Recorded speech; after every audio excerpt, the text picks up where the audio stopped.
Right, so I thought about something, and that is the Witcher lore. I came to the conclusion that lots of people have done it, I've seen it on YouTube, but I was just thinking, you know what? I love a game, I love a lore, I'm just gonna tackle the lore as well for a bit, so let's just start at the beginning with the Witcher timeline. Hello, ladies and gentlemen, it's Angel of Darkness here. You can all just call me Alex. We're gonna be starting at the canon timeline for the game because why the hell not?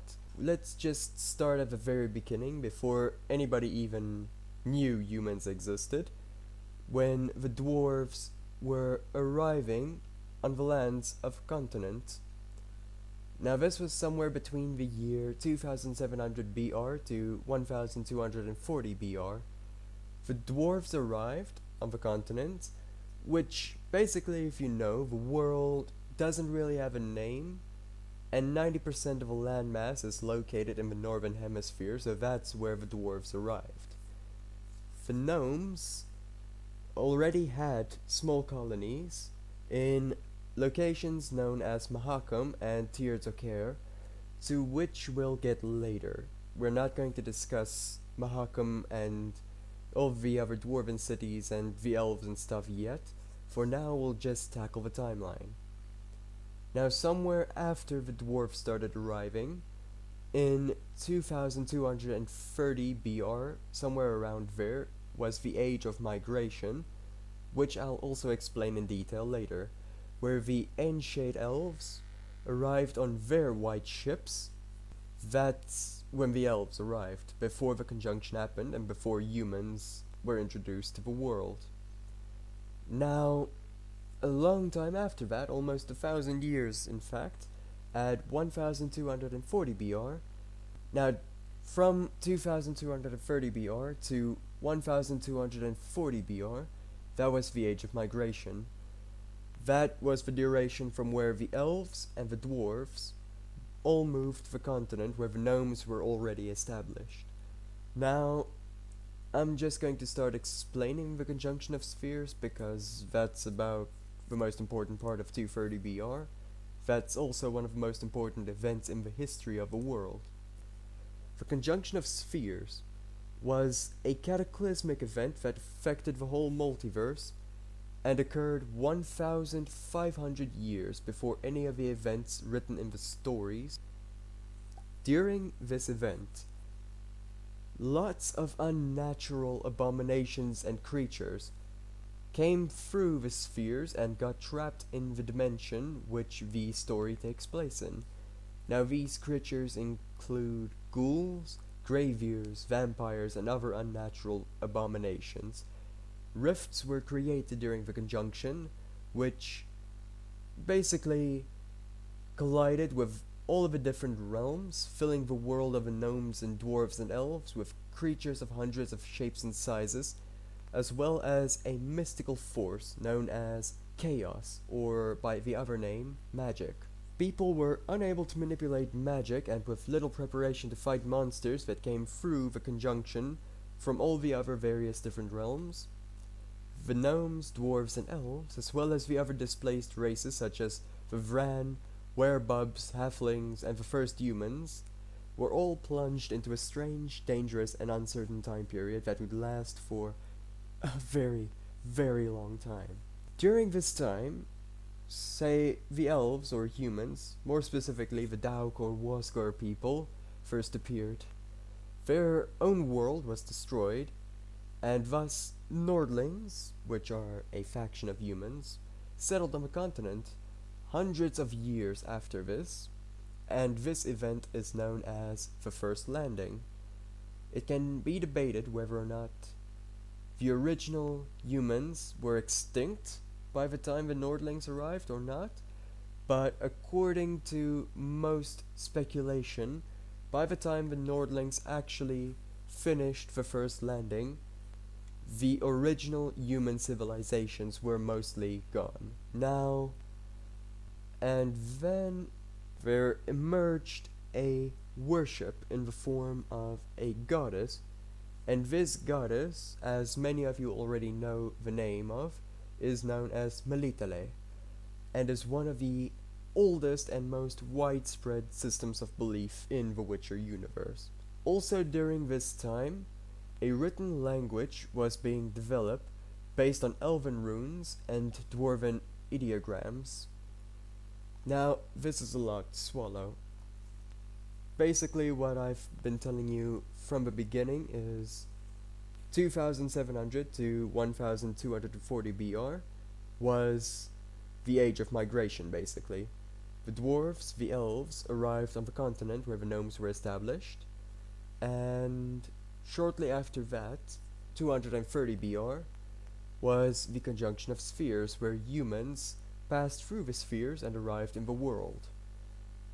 From there, worship of the goddess Melitele began, and the development of a written language was created, or initiated. After that, in the year 1, was the resurrection.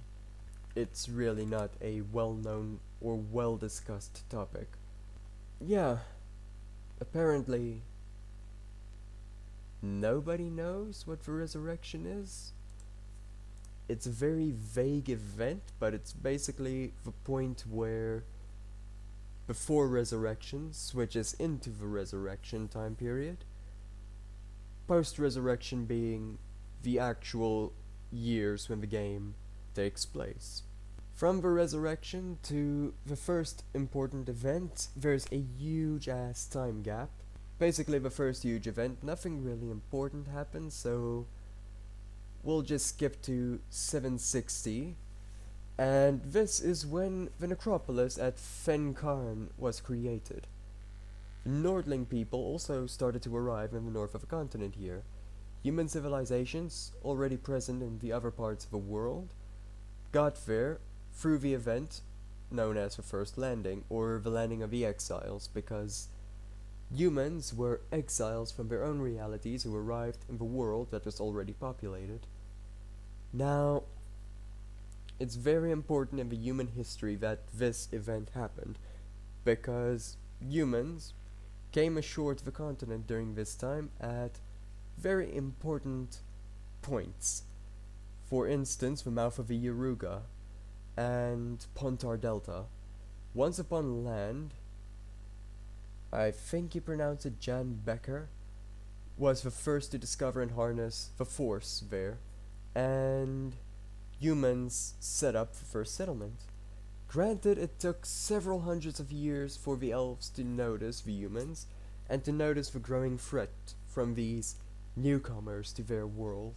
From this time forward, the 760s to the 830s, begins the reigns of Desmond and Sambuk, and the introduction of a new 24-character alphabet.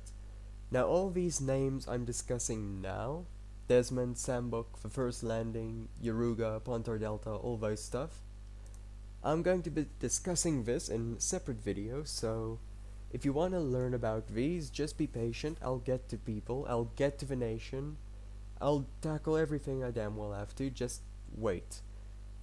Patiently, please.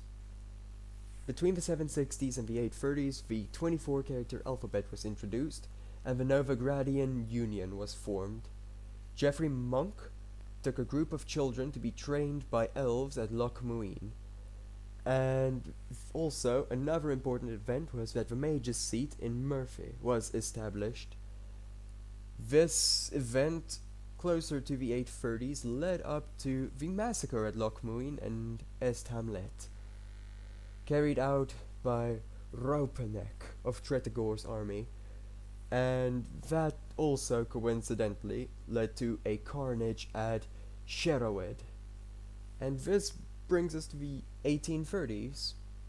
I'm going to stop shortly after I finish off the 1830s section, because I feel like I've tackled a lot of lore for today. There's a lot to be digested in this episode. I feel like I may have drowned a few people in the lore. So, let's just see. I think I'll stop after the end of 1830s. During the 1830s, Rafford the White ended the 6 years' war between all of the warring kings, He wasn't officially the ruler, and instead he became the first advisor to Temeria's mentally ill king, commanding all the power of Temeria from behind the scenes. Now, also during this time was the creation of what was known as the Conclave of Mages, and the adoption of laws drawn up by Herbert Stammelford, Aurora Henson, Ivo Rickard, Agnes of Glanville, Geoffrey Monk, and Radmir of Torcarnet. Damn, that's a lot of names. Give me 1 second. Formation of a chapter and Supreme Council of Mages was also something that happened. Executions of all those who did not recognize the Conclave and the new laws, and coincidentally, Rafford the White is among those killed in the ensuing conflict. And this brings us to 1839. Emil Regis Rokoleg Terziev Godefroy, which was a vampire and a very, very good friend of Geralt of Rivia. This is the year when he was born. I'm sorry for any other names I butchered. I think I'm going to butcher a lot more because damn, these names are hard. And I'm still just at the easiest names, believe it or not. Wait until I have to start pronouncing Elvish. So, in a nutshell, the age of migration, dwarves and elves arrive of a continent. The conjunction of spheres, where humans arrive in the world. Worship of Melitele. The development of a written language. And then the first landing also occurs during that time. The necropolis at Fencarn is created. Fencarn. The Nordling people arrive during the first landing of the Landing of the Exiles, where Jan Becker harnessed the force. Then the reign of Desmond and Sambuck began simultaneously. The alphabet was introduced. The Novogradian Union is formed. Geoffrey Monk takes children to be trained at Loch Muinne. The mage's seat in Murphy is established. The massacre at Loch Muinne and Est Hamlet is carried out by Raupenack. The carnage at Sherwood follows. Radford the White ends the 6 Years' War between all the kings and leads Temeria from the background. The Conclave of Mages was formed and laws were drawn up by various people. Various important people, which I'll all discuss later. And then the Conclave of Mages was formed, and anybody who did not recognize the Conclave and the new laws were executed, among these Rafford of White. And the very good vampire friend of Geralt of Rivia, Emil Godefroy, was born. That's about it. That's all I'm going to tackle for this very extremely long video, because I feel like I've been babbling for a very long time and my throat's getting dry. Thank you guys for listening. If you're interested in hearing more lore, please just be patient until next time. I'm going to upload further lore from the 1950s after this. Let me know if you enjoyed it. Please like and subscribe if you did. And that's going to be all for this episode. Thank you guys for watching. See you again next time.